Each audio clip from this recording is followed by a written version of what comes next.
we have to presume any time we do a story that most of the audience hasn't, that any time you introduce any subject or any topic or any big word, really, that you have to familiarize the audience with. Right. You were talking about 60 Minutes. They do the same thing. Sure.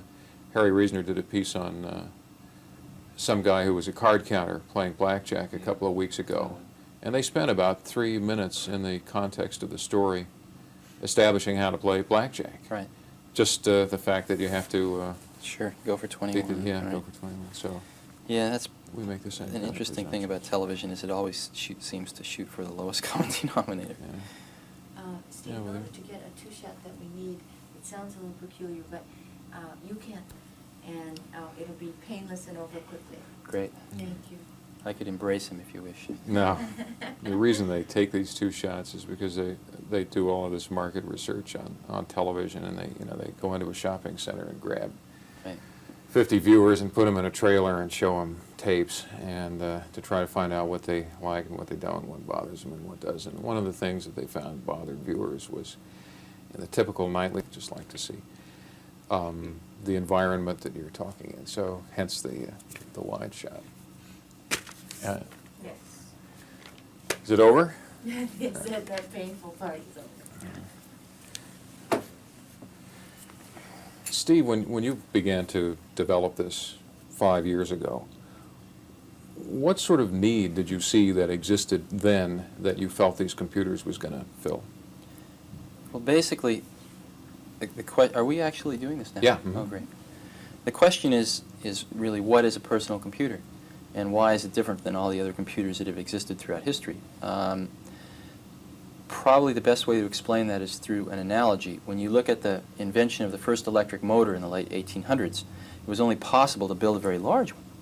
And it was very, very expensive, and therefore it could only be cost justified for the most expensive or large applications.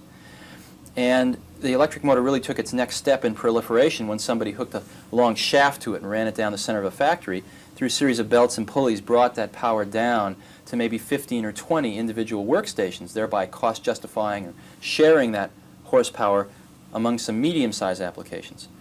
But the electric motor really achieved a true proliferation in the society with the invention of the fractional horsepower electric motor. And at that point, the horsepower could be brought directly to where it was needed on a personal scale, cost justified for a small number of things. And we see the same thing, the same evolution, if we examine the history of computing. The first computer, ENIAC, in 1946, was designed primarily for weather and ballistic calculations, very large tasks. And the next revolution in computing was in the 1960s with the invention of what's called time sharing. In essence, sharing one of these very large computers with maybe 40 or 50 terminals scattered through a company, and thereby cost justifying it for medium-sized applications. What we think the personal computer industry is about is the invention of the fractional horsepower computer, something that can be cost justified on the personal level, something that weighs 12 pounds that you can throw out the window if you don't like. And it's really changing the way that people interact with computers. There's a one-on-one relationship that develops between one person and one computer. Now, when you use the term a personal computer, you're avoiding the term a home computer. Yes. For a deliberate reason, right? Right.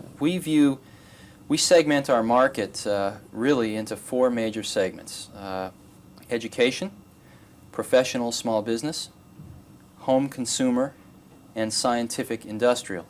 Now, the home market hasn't really taken off. It's probably the smallest of those four I've listed.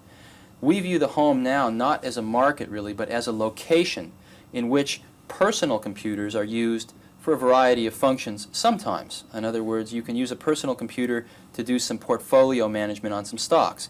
You can use a personal computer to do some educational. Can I answer that question? Sure, yeah. Start over. Okay, Yeah, you can just pick it up and we'll tape while we do that, okay. so. Great. So, and when you grew up, you say, we're still waiting for Yeah. question, and we'll pick it up there. Great. Okay, John? And when you use the term a personal computer, you're deliberately avoiding the use of the term home computer, aren't you? Right. We view the home not really as a market yet. We view it more as a location. We sell a lot of personal computers that are used for financial analysis, for education in schools, for running laboratory experiments in universities and in in scientific applications. And a lot of these personal computers are used in the home as a location some of the time. But there's not enough specific applications to cost justify spending $1,000 to $3,000 for a personal computer to be used in the home yet. So we don't think the home is quite yet ready either culturally or economically. What type of person would need a personal computer today of the type you offer? Well, it gets back to the question of what is a personal computer again. Again, another analogy. There was an article in Scientific American in the early 70s which compared the efficiency of locomotion for various species of things on the planet. In other words, they measured how much energy it took for a bird to get from point A to point B compared with the energy it took a fish to get the same distance, and a goat and a person and all sorts of other things. And they ranked them. And it turns out the condor won. Condor was the most efficient, and man came in with a rather unimpressive showing about a third of the way down the list. Somewhat disappointing. But someone there had the insight to test the efficiency of man riding a bicycle. And man riding a bicycle was twice as good as the condor, all the way off the end of the list.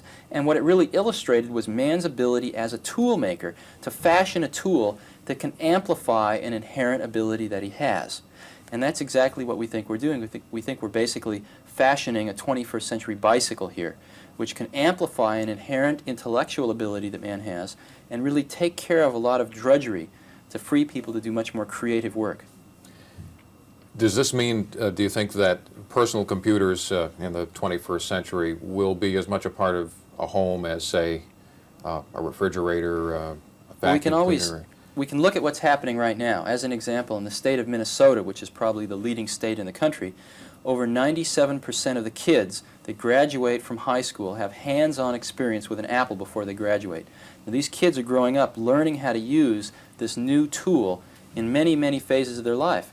They're hitting college, the same thing's happening. And so, very rapidly, the process of the integration of personal computers into the society will be accomplished. Let me illustrate two other processes which have happened in our lifetime very similar to this. You probably haven't used a piece of carbon paper or seen a mimeograph machine in a while. And yet, the first Xerox machine was introduced less than 20 years ago. It'll be 20 years ago next month. And in 20 years, it's radically altered the way that we work. Another process, the HP 35, first scientific handheld calculator, was introduced by Hewlett-Packard in 1972. Well, we all know where that's gone in just 9 years. But another interesting sidelight is in 1978, the largest manufacturer of slide rules in the world stopped making them entirely because the market had gone away. 6 years. So we see that it is possible in our lifetimes for a process like this to radically influence the way that we work and even start to look at life. When you say start to look at life, where is the impact going to be felt most? In the intellectual process, in the day-to-day living process that is running the household, in terms of the way you spend your leisure time? Is there any way to pinpoint one of those areas as being the most likely to? What we have seen in almost all applications of personal computers that have happened to date, the industry is only 5 years old, but we've shipped, in excess of 150,000 personal computers ourselves. We've seen a dramatic increase in the creativity of people in dealing with a problem. Rather than doing the drudgery, rather than using traditional tools, people are freed to think about the conceptual issues involved and the creative issues involved and use the computer actually to plow through the drudgery. This is in education, where students can actually learn at their own pace, where they can interact with a computer rather than just having a one-way communication through the medium of television or books. They can actually interact with the medium. We're seeing this in the professional sphere, where we no longer have, as an example at Apple, we no longer have secretaries at Apple. We have what we call area administrators. They're using the computers for all their word processing. They do all departmental budgeting on it. We do our entire forecasting using our own tools. And we're actually changing job descriptions based on allowing people to do more creative work rather than more work. You mentioned that the calculators eliminated in at least one case the need for slide rules, that your secretarial job descriptions are changing. Yes. Are there any other major areas that personal computers are going to change in that direction that most people would be familiar with or make obsolete? Well, I don't think personal computers are making anything obsolete in the sense of what people do. I think they're enriching what people do. Again, there is a common conception that people have of computers, which is more along the lines of 1984, very large, very centralized computers. And I know the privacy issue is very, very hot in the media these days. But what we're finding is that when people actually see what a personal computer is, they see something that looks, you know, approximately, they can hold it in their hands, it weighs 12 pounds. Again, they can throw it out the window if they don't like it. And it is very decentralized, it's very democratic. And it's something that completely is almost the opposite of the 1984 conception we have. And what we're finding is it is enriching people's lives. It is freeing people to do things we think people do best. Is there any basis for comparing you to, say, Mattel and Atari, or is that like comparing apples and oranges? Oranges. We describe our business as really making tools and not toys. And we're really interested in providing that bicycle type of tool to the marketplace. I think some other people are more interested in providing an entertainment value, which is valuable, of course, too, but that's not our business. Is there a difference in your technology as well? There's something happening, actually, in the whole personal computer industry with all the serious competitors. Again, this process of integrating personal computers into the society is going to take maybe 10 years to conclude. And we, of course, want to continue to sell more and more and more computers. The key to that will be to make the computers easier and easier and easier to use. And the way that that's going to happen is we're going to be spending more and more of the computer power in the box to adapt the computer more to the way people are familiar with doing things, so that people have to adapt less to the way computers do things. And therefore, it will require a more sophisticated computer. That's the paradox in our industry right now. To make a computer simpler to use requires a more sophisticated computer. That's part of the reason the home market doesn't exist yet, because if you think about it, the home user needs the easiest to use computer, therefore the most sophisticated, therefore one of the most expensive. So we expect prices not to come tumbling down in the next few years, but actually to you'll get more computer power for the same dollar. You might even see prices increase a little. But the computers are going to get dramatically easier to use. So, you and your partner grew up in this valley, Silicon Yes. Valley. What kind of culture existed here that's led to all of the building that's gone on, all the companies that have been created? this Santa Clara Valley, which we all refer to affectionately as Silicon Valley, is probably one of the finest examples of what I call sort of an entrepreneurial risk culture anywhere in the world. And both my partner Steve Wozniak and I both grew up here. And really some of the people that founded companies around the area, Hewlett and Bill Hewlett and Dave Packard and others, were really our role models, our heroes. And we like to think that we're carrying on that tradition. What is there left for you to do now that you're 25, your company's gone public, Yeah. it's worth hundreds of millions of dollars? Well, we don't really feel we've accomplished what we set out to do yet. We've set out to really help lead this process of getting personal computers into the society, and I think has to be in 5 years. Great, thank you very much. Okay. All right. The Is it? only thought I had, though, is... Anytime, yeah.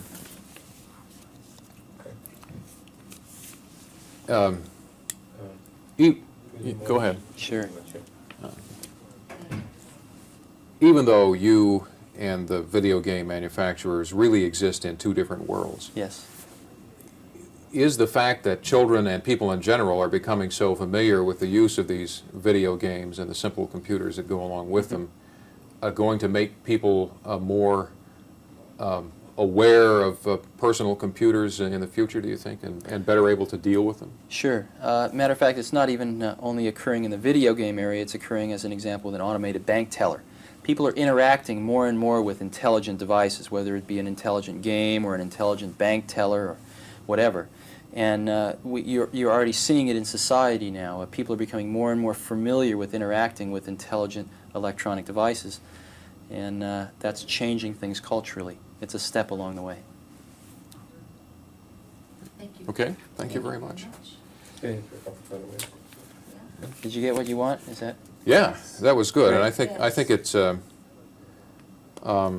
doesn't tie you to them, and yet it professionally, but I think it does to the idea that Los Angeles, just because there's so much work on that coast, and then the other 5 or 6 months, you know, in between. Other Where locations. exactly do you work? What, The do you need first Steve talking, or do you want me to re-ask? Or Yeah. give it? Okay, you don't even need to re-answer. What they'll do is take this and splice it in. Great. You know how it works. So I don't need to talk. No. Great. Just nod or Just don't something, fall so when they make the asleep. edit, it'll look as if Yeah, you're make right. some physical motions. But yeah, all right. I'm going to begin with the re-asks, okay, John? Yeah, just gotta have, right, Great. Don't move, Steve. yeah. When you began to develop this business 5 years ago, what sort of need for personal computers did you observe? All right. Steve, when you began to develop the business about 5 years ago, what needs for personal computers did you observe then? When you use the word personal computer, you intentionally Okay. avoid the word home computer, is that right? Now, when you use the term personal computer, you deliberately avoided the use of the term home computer, right? What type of person would have a personal computer today? What type of individual would have a personal computer? What type of individual would buy a personal computer today? This was just That's a right. statement. We always get a lot of good answers. There's re-asks here, too. This was just a statement. Okay. Does this mean that personal computers in the 21st century would be as ordinary as, say, a refrigerator? Okay. Does this mean that personal computers in the 21st century would be as ordinary a part of a household as, say, a refrigerator, a vacuum cleaner? I can't crack this guy up. Oh, yes, you can. I used to be the easiest guy. That's another story. I'm not going to tell it where they'll have it on tape. Somebody will pull it out of a blooper reel. I'm not rolling. Yeah, sure you're not. Okay, next question. Okay. Where is the impact of personal computers going to be felt the most? Okay. Where's the impact of personal computers going to be felt most in the future? And then there was a lengthy question that had to do with calculators and secretarial jobs and any other changes he might foresee in the future. Okay. If calculators are making slide rules obsolete, and your computer is allowing you to redefine your secretarial jobs into other categories, more creative categories, what other types of things are going to change as a result of personal computers or be made obsolete? Does that do it? Even though you and the video manufacturers, or Apple and the video game manufacturers exist in different worlds, is there some awareness of computer Oh, okay. technology that comes from?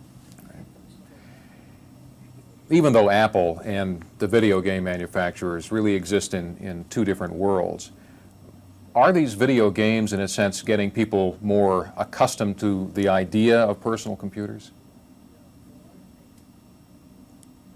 Okay, That's the end. great. I need some John. Now I will listen to Paul Steve, right? listening. Steve, And you can tell say me. anything. Anything This I is want to. this is the fun part. Yeah. Where do you vacation in this area, or do you go other parts of the Filler world? conversation. Yeah. Yeah. No, I don't. I haven't taken a vacation in a long time. So that's how I measure whether I'm successful, is whether I could take off for 3 months. So Yeah. far, I'm not successful. Yeah. Well, someday. Oh yeah. How do you build an executive core around a company like this? Obviously, you and your partner had to take an awful lot of responsibility for. Well, one of the things that we always did was we tried to hire somebody who was better than us in a particular thing. That's still my greatest joy around here, is when we hire somebody that's better than I'll ever be at one particular thing. So you try to hire just really outstanding people that are they're actually much too senior for the current jobs that you have. But you know you're planning to grow so fast that in 6 months the job's just right for them, and in a year they're scrambling to keep up with it. So we've grown it, several 100% a year. And it's a very, very different type of environment than most people are used to. We've got a whole generation of managers here that are trained to grow at 400% a year. And they'd be bored stiff growing at 30% a year.